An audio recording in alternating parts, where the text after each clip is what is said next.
Clewis, called Conversation with the CEO. It's another edition of Conversation with the CEO. You know where we do it. We talk to CEOs from different forms of the industry, and we're always trying to get that nugget, right? Because they've already done it. They've already been there. They've already experienced it. And there's something we can learn if we just simply stop and ask them a few questions and then apply what they share with us. We're going to continue that today. We've got a special guest. Let me just say this. He's hot right now, and he's hot in a great time, right? Cybersecurity is everything right now. It's the future. There are two areas that I've been mentioning this to people quite a bit. And if you've been listening, you've probably been benefiting from stocks on it anyway. But fintech and cybersecurity, those are the two biggest opportunities for growth.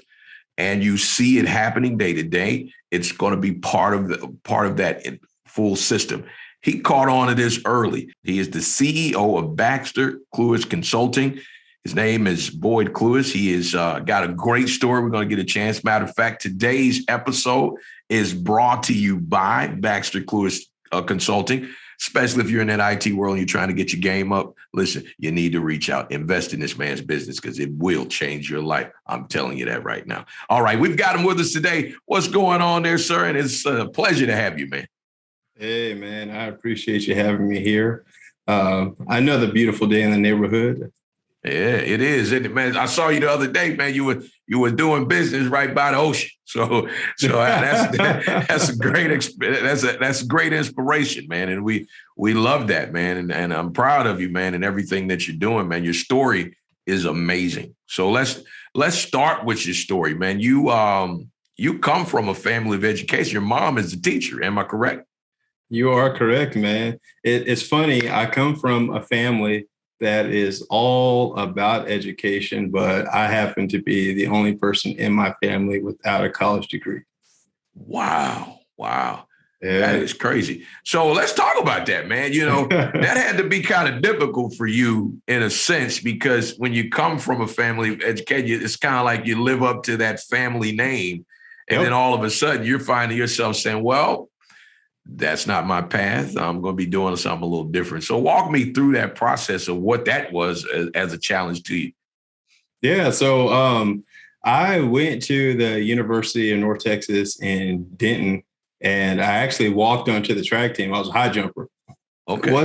Wasn't quite good enough to get a scholarship, but I made the track team. I traveled with them. But my thing is, I was like a sports fanatic, man. So basketball, football.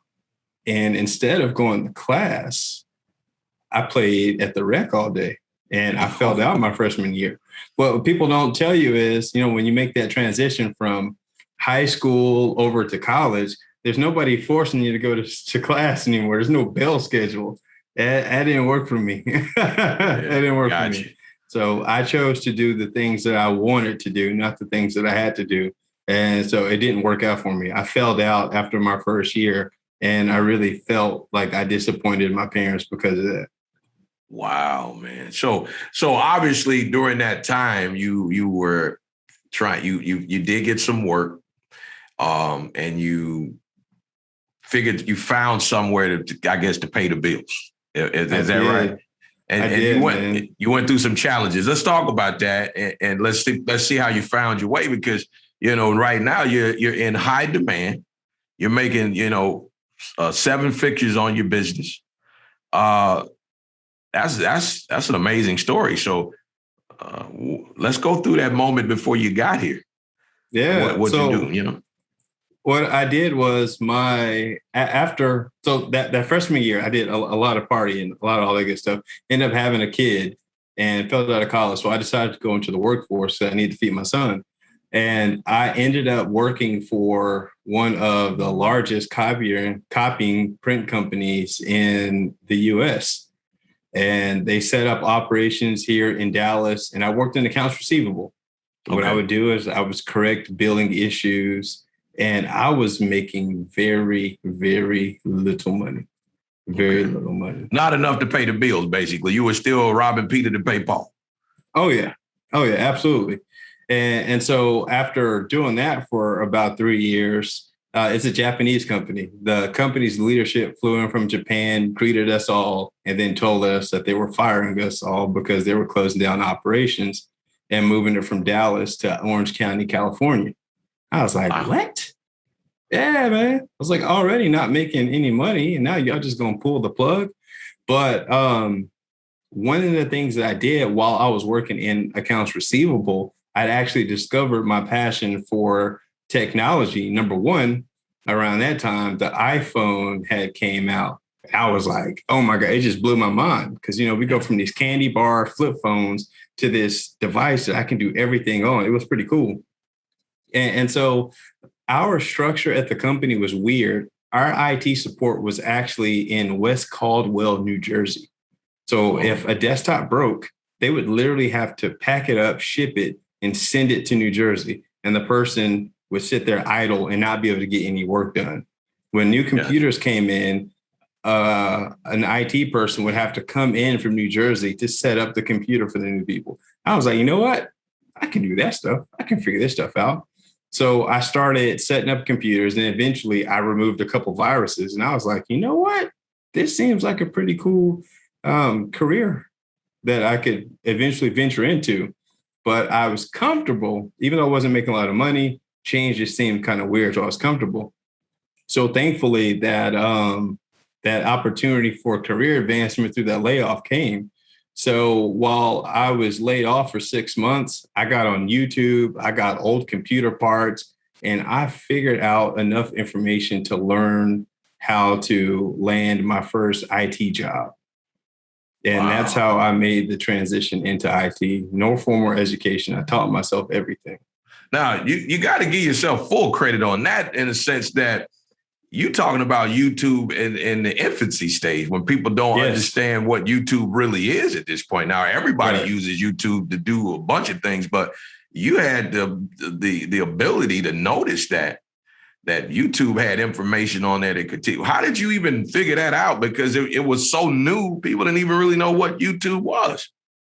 Yeah, so what I figured out was basically I was playing to my strengths. It was actually a handicap because I saw all these big manuals on computer repair and IT, and I'm diagnosed ADD. I'm not going to sit there and read this manual.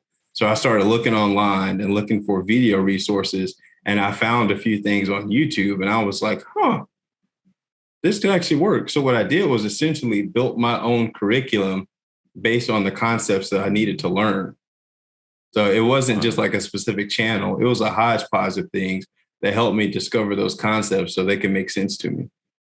Wow, man. That's so you basically, when you found this information out and then it was so new to people, you were able to kind of develop with it. So it's almost like you were becoming the professor of the whole system that was about to come. Yeah, man, I wish I would have capitalized on it back then. I was like, man, they got something. They got something. But yeah, it was like that. Oh man, that's so when you really when that really kind of started making sense to you and you start having that aha moment. What was the next step for you at this point? Did you could we all go through this? Oh my God, I got this thing. I believe this could change my life. Right? We all go through that. When did you get that feeling like you knew like, oh my God, this might be that thing that's going to deliver me and my family to the life I was really wanting to live? That moment I remember, this came in 2010. I actually went and I took the CompTIA A+ certification, which is an entry-level IT cert. And I passed that thing on my first attempt. And I remember walking outside of the testing center, man, and I cried. I was like, man, like this is really happening. Like I really understand this stuff. And I used that insight and that fuel, man, to get my first job because I knew like to talk numbers, man, I was only making $13 an hour working for the accounts receivable, working accounts receivable for the copper company. That was barely enough money to do anything, man. And I knew entry-level positions in IT were paying way more than that. I could get like $20, $25 an hour. So to me, that was like a potential of a huge pay increase. And I was focused on that. Man, let me ask you something. What's the thing that you do when you feel like you've made some mistakes and you're in the middle of trying to figure out something new that you do think is possible, but you still don't have that full proof yet? What do you do to keep yourself going? What did you do? What I did was actually try to find others that were already in the place that I was looking to get to. Because it's one thing for you to have a concept of what's possible, but when you surround yourself with other people that have achieved it, it makes you feel so much closer to it. At least you can touch it. It's like, if they did it, I can do it. And so at the time, I asked my wife's uncle, his best friend actually had an IT firm that he was running. And he was very, very successful here in the Dallas area doing IT support for companies and businesses. And I asked him, I was like, hey, man, I'm trying to make this career transition. Do you have any space available for a technician? And I was like, man, I'll work for free. I just want to see how this is done. And to this day, this is some 11 years ago, and I'm still not over it. Dude said, I'll call you back. He ain't never called me back, man. Are you kidding me? Look, hey, I bet he calls you back now. Hey, he's going, it's funny. And you're bringing that up because part of growth is mentorship, reaching out to people who are in a position. And a lot of people run into that issue where they reach out to a mentor and the mentor doesn't acknowledge them. What do you say to people that are saying, hey, I'm trying to do what you're doing. I'm trying to grow. I'm trying to get, what's the best way to get a mentor? What's the most promising way, right? Obviously, if you don't have any money, and a person can mentor you and they say, well, I charge you for my time. Then the question becomes, but I don't have that money to give you. So what's the best way to get a mentor when you don't have any money? The best way, in my opinion, is to offer your services as a volunteer. It's like they say on Game of Thrones, not Game of Thrones, The Hunger Games. I offer myself as tribute. I volunteer as tribute. It's one thing for somebody to give you their time and give you their insight to help you grow. But it's important to understand at that time, the resources and the lessons they learned, it came at a cost. So you need to pay that somehow. So the least you can do is volunteer your time to help out. Okay, so that's what you would suggest. So if you don't have the money, find a way to barter. Basically say, I'll do this for you at no cost for that time. Yep. Man. So that's awesome, man. You know what? That's why you're successful, man. You figure it out. Because most people, man, they throw in the towel. You know that, right?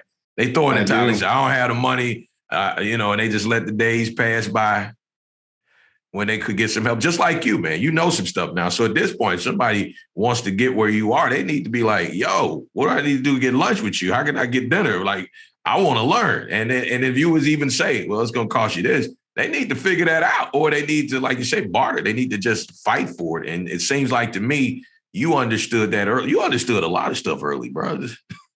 Hey, man, hard knock life, it'll teach you some things. I've never been one to quit when I get knocked back. When I have my mind set on accomplishing something, nothing will stop me from accomplishing it. Nothing. Wow. So now that's going to make me ask you another question. So your wife that you ended up getting married to, what'd you have to do to get her? Did she tell you no up front, or did she go ahead and open up? She rejected me initially. That's good. Okay, but but that resilience, see, like it worked now. Yep. Man, I like what you got going on, man. So let's talk about your American Airlines stop, right? So now you're getting good at what you're getting good at, so you get the confidence to apply for a job at American Airlines, right? But they don't actually hire you right away. Right. And then you get a call later, and then you end up working for them. And then that's when your life really takes a huge leap. Tell us about the story. Yeah. So I think it was maybe it was 2014. I actually interviewed at American Airlines. I had just got this certification that I was told, you get this CISSP, man, you're going to make $100,000 if you get this. So I got the certification. And next thing you know, I'm interviewing at American Airlines. Interview goes great. I was like, this is in the bag. And they don't hire me. Like my confidence was shattered. I was sure that I did well. I was sure that I had the skills, the knowledge, and expertise that they were looking for, but apparently not. But such is life. So I just I call those the gatekeepers, man. They just didn't know any better, man. You know. Yeah, so there's a lot of them out there, but they going away in this season. They are. They are.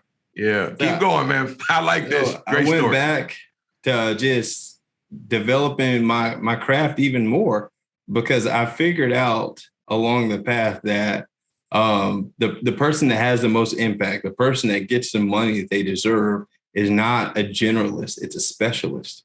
So I decided to specialize in what I was good at, which happened to be the credit card data security standard, which, I mean, I can talk about that later if we need to. But anywho, a couple of years later, American Airlines called me back. And this time it wasn't for one of those low-level positions that I interviewed at earlier.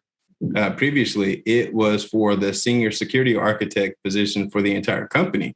And so I left that interview. They offered it to me on the spot. So I actually left the interview with the job and I excelled. I was able to travel the world, train people, teach people, help them design security controls behind AA.com, the systems that they're using at the airport.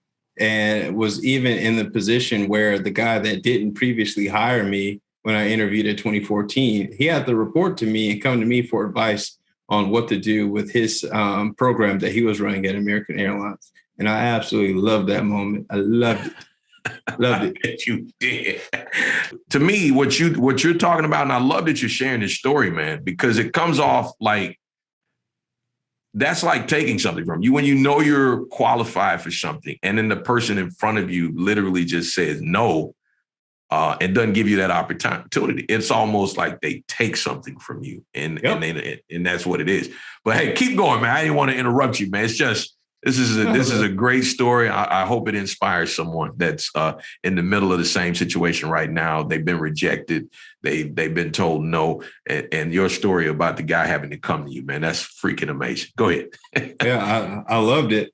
And so one of the things that I would do as I would travel for American Airlines, so I'm in different countries, man. I'm in Australia. I'm in South America. I'm in Italy. I'm doing this stuff. I'm making these connections, and I'm also teaching other IT professionals this very skill that I'm actually in their country for, this credit card data security thing. And that actually does two things for me. Number one, it establishes me as a thought leader in the industry because I'm taking my expertise of what I'm learning and I'm sharing that with other leaders in the industry via LinkedIn. So one thing for somebody that's listening that you feel like you're really good at what you're doing and nobody knows it is you got to share your perspective on how you see things, because you can be the smartest person in the room, but if you never share that insight, if you never share your light with anyone, all you are is the world's best kept secret. And people aren't going to pay you for that. They're not going to pay you for what you think you are. They're going to pay you for what they believe your value is.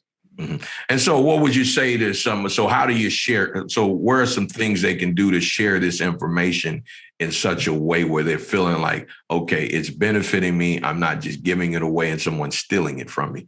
So talk to us about that. What's the thin line between giving it away and someone just taking your information and saying, I don't need you, and kick it to the side? Yeah. So it's all about the why, not the how. And so what I would do is I would notice challenges that I would repeatedly see out in the market. And so, like, let's say that there was something about wireless. There's a specific one of these security controls that I look at. It's to find rogue wireless devices, basically rogue devices that somebody will put on a corporate network to try to steal information. Well, a lot of companies weren't doing that properly. So I just made LinkedIn post about it. Hey, most organizations think this is the case, but that's not. Everybody should be doing this. Just sharing my opinion about what's happening. Not how do you fix this, not the controls that you need to implement for it, not the tools you need to buy, but just sharing my insight, letting the other people know in the industry that I understand this problem and I also understand how to fix it. You're not going to get the how in that post. I'm just communicating that I am an authority on the subject and I understand it. Thought leadership goes a long way for whatever business that you're in. Wow. So it really pays to be a good writer. And that's going to help you out as well. So you probably need to get that skill set up. Yep. Like me, I'm a decent writer. I do better on video. So a lot of my thought leadership that's on LinkedIn and everywhere, it's videos. So I just hit record right from my desk, talk it out, because one of the things that you cannot interpret from text is personality. People like working with me because of my personality. I'm not this monotone tech guy. From what I hear, I'm a cool, personable tech guy that understands the security stuff, and I can explain it to anybody where it makes sense. So people want to work with me, and I convey that through my videos. Man, that's awesome, man. Wow, man. Hey, you blessing us today, brother. You blessing us today. So, if you talk to yourself 10 years ago now, what would you say to yourself 10 years ago with what you know right now? I would have told myself 10 years ago to stop chasing all those shiny certifications that I was after. And I would have started focusing on this security standard much sooner. And then I would have reassured myself that the plans and the goals that you have for yourself, they will happen. It's like the life that I live right now, I always knew that I would. I didn't know how I was going to make it happen, but I knew it would happen. Okay. I like to ask this new question because I was at church on Sunday and I said I'm going to start asking this question to all my guests. Our church is a pretty big church. It's called Bayside here in Sarasota area. Which would you come and visit Sarasota so I can have lunch with you, man, one day? I'd love that, man. But anyway, here in Sarasota, Bayside is a pretty big church, right? And so each year, what they do is they ask all the members to submit their biggest concerns, whatever those are. And so Sunday, they announced what the biggest concern was, and it beat everything out a lot. And it was about fear. Like a lot of people have really huge concerns about fear. So I'm going to ask you that question. How can we overcome fear as entrepreneurs, as future CEOs, people who are trying to become the thought leaders of the world like yourself once they figure something out? How do we overcome that fear? What would you suggest? It actually all starts with the mind, because that's where fear starts. It's a limiting belief. It's a mindset. Fear is me believing that something bad is going to happen. Even though there's no evidence that this bad thing is going to occur, it is a calculation of self-manipulation. So what I would say to that is mentorship is an excellent way to overcome fear, because you could have somebody by your side that's been like, hey, I've dealt with that challenge. I'm going to help you get past it. Oftentimes what people are afraid when they take this entrepreneurial journey is, because I might be good at this one thing that I do, but now I got to become sales, marketing, accounting. I got to consume all these other roles instead of building the foundation that I am going to get others involved to help me with these things. We take the load on ourselves and it becomes fear. How am I going to accomplish all of this? How am I going to find clients? How am I going to make this money? And all that stuff, it's not real. When you do what's in your heart to serve others, there's no way that you cannot be successful. Man, that is awesome. Hey, Mr. Clewis, I want to say thank you for your time. And as closing, I always like to ask this question. What would you say to any young people coming up and they say, hey, I want to be a CEO one day. I want to change the world. I want to make a difference. What type of advice would you give to them? And then let us know how we can reach you, where you can be contacted and that kind of thing. Yeah, cool. Glad to be here again. The advice that I would give is, what I've noticed, people that are successful in their business ventures, it's the vision for the business started from something that they experienced. It wasn't necessarily, I saw this cool business opportunity, I jumped on it, I made it my own. It was, no, I experienced some challenge. I overcame that challenge. And now because of this, I have this insight to share with other people. Or I see a problem that people are facing and I want to develop a solution. When you are a solution-based innovator, a solution-based creative, you will be successful because people buy solutions. And that's where you want to position yourself. And it's even better when you're providing a service that enriches people's lives and you can make money from that. You'll sleep a lot better at night. A lot better at night. Man, I appreciate that, man. That's great information. How can they get in contact with you, man?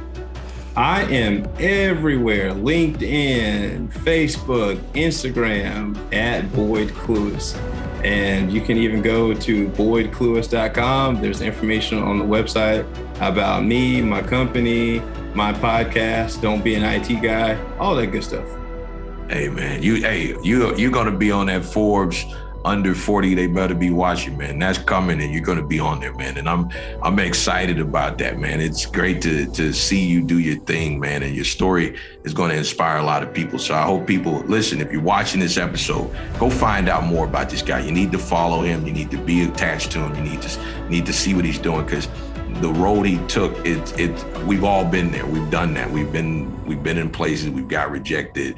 He's showing you. He's proven the pudding. He made 7 figures on his consulting business. 7 figures. That's okay. In case y'all can't add that up, that's millions. Okay? That's millions. So we want to help you out today. All right. Well, he is the CEO of Baxter Clewis Consulting. We appreciate him for his time. Today's episode of this show was brought to you by that company. So all you high-tech folk that want to raise up that skill and upgrade that skill, like Beyonce would say, take advantage of it right now. We do appreciate you so much for joining us. As always, our job here at the Linchpin Bunch, Inc. is to help people learn, to give them opportunities to grow, to inspire that growth. Because when you're learning, you're growing. When you stop learning, you stop growing. When you stop growing, you die.